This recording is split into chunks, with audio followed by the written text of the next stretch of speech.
Philippines and hello world. Our video for today ay ipakikita ko sa inyo guys kung gaano kabilis nagawa ang isang bahay na ito na tinatawag na prefab container house. Ito guys ay nabibili lang online o ang bumili nito guys ay nakita lang niya sa YouTube, sa Facebook, ganun. Umorder siya online tapos dineliver na parang nanggagaling pa ito ng Pangasinan guys. Ang bahay na ito ay pwedeng gamitin sa mga tiny house, rest house, apartment, office, mga office at shop, ganun. Nagkakahalaga siya guys ng 181,000, isang panel lang siya. Tapos may mga installation na yan ng kuryente. Tapos yung may kasama na yan na dalawang bintana at saka yung panara ng pintuan guys. Napaka tibay nito guys. Tapos ito naman guys, yung butas na yan ay ginawa lang nila para pinagawa ng may-ari ng para gawing CR. Tapos ito guys naman, ito ang kaniyang pinakadingding. May foam pala yan, yung gitnang yan. Tapos itong tagiliran na yan ay parang steel, parang bakal ganun. Itong brown ay siyang sa labas at saka yung white ay yung nasa loob. Depende siguro sa magpapagawa, sa bumili kung anong gusto niyang ilagay sa labas. Dahil pag mga farm daw na paggagamitan ay brown daw, ang mas maganda daw brown ang mas labas. Kung pang mga clinic o office naman ay white ang nasa labas daw para malinis daw tingnan ganun. Tapos yun guys, ang kagandahan nito ay napakabilis gawin. Just in 4 days, yung 4 na panel ng prefab container house ay nayari agad yan guys. Ayan o. Yan ay kasi simula lang yan. Tapos tinutornilyuhan lang nila ng malalaki ang tornilyo. Ang nag-deliver niyan guys ay isang container van na malaki. Tapos kasama na rin yung mag-a-assemble ng bahay na yan. Ayan guys, yan ang isang panel. Ang sukat ng panel na yan, ang pataas na sukat ay 3 meters at ang haba daw niyan ay 6 meters sabi niya. Yan ang sahig niya guys, na napakakapal niya ng sahig na yan na pwede mong lagyan ng linoleum o vinyl o kung anong gusto mong madaling ilagay dyan. Napakaganda niya at napakatibay, kaya mas affordable siya kaysa sa magpagawa ka ng isang konkretong simento na bahay na mahal ang mga labor, mahal din mga materialis, di ba? Mas okay yun, kung tingin ko mas okay. At saka kung ang iyong space, ang iyong lupa ay makitid lang, pwede yan guys. Ito ay baling ginagawa nila, ito ay 4 na panel. Magkakaroon yan ng isang second floor. Yan, ganun daw ang gagawin dyan. Yan ang plano ng may-ari niyan guys. Yan ay sa katapat lang namin dito sa amin, kaya na-video ko siya ng ganun. Ayan guys, ganun lang yan. Sinisiksik lang nila ang mga dingding na yan. Parang may railing siya sa tagiliran ng mga bakal na yan na parang sinisiksik nila. Sunod-sunod yung mga dingding na yan. Ganun lang guys, kadali gawin. Tara guys, panoorin natin ang pag-assemble nila ng prefab house. Dito lang ito sa malapit sa amin. Tara guys.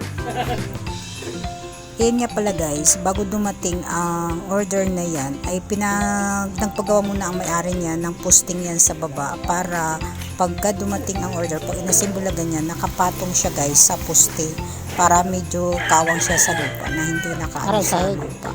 Kaya bago yan dumating, pinagawa muna yan, pinatigas muna ang simento. Ganun guys ang ginawa ng may-ari niyan, bahay na yan.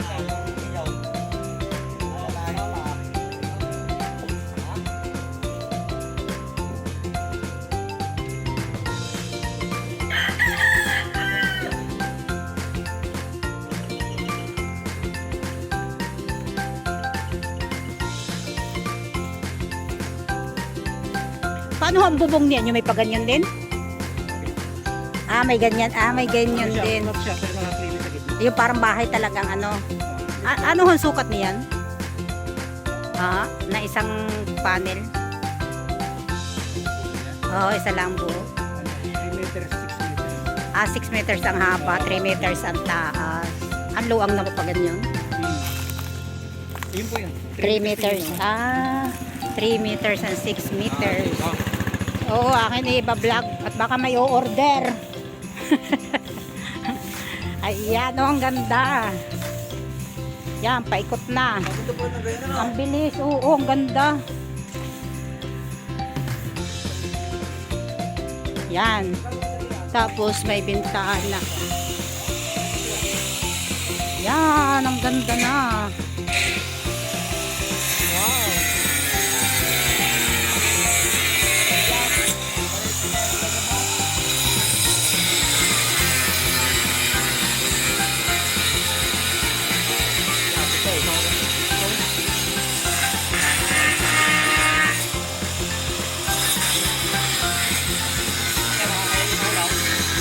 Mahirap umakyat. Ang ganda.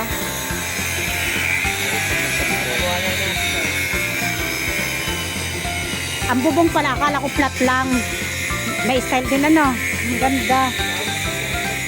Oo. Oy, may sandali, magtitigan ka ng iyong ka. Saka,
Kain na naman sa tanakot. Hindi, kahapon na magpunta na kain din. Ah.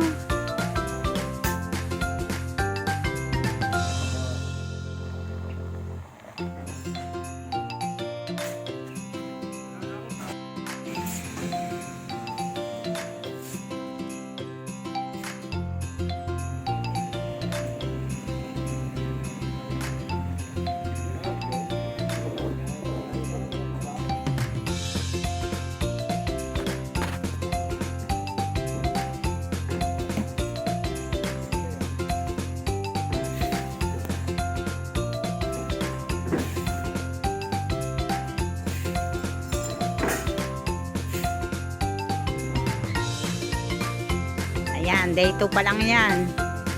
Diba? Oo nga. Pag rin nakita mga anak ko gusto ito, tamo. Ayan. Parang train.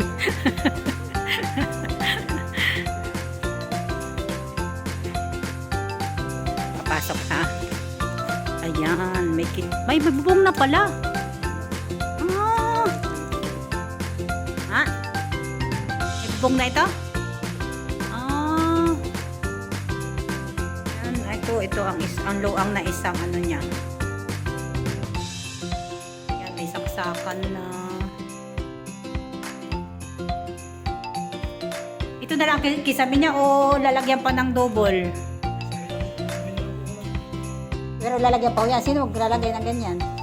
Ng kisame. Kasama na rin yun. Yan. May kisame. Pero lalagyan pa ng isa pang kisame. Napadubol. Ito ang sahig. Ang sahig ganito na siya. Kayo na ang bahala. Kung sino nakabili na lang ang bahala kung nilalagay. Pero hindi yan pwede lagyan ng tiles. pwede rin. Ganda, oh, may saksakan.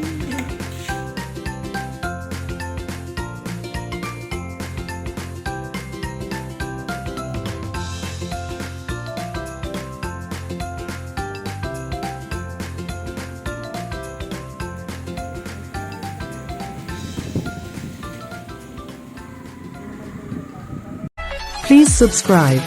Only personal use is allowed.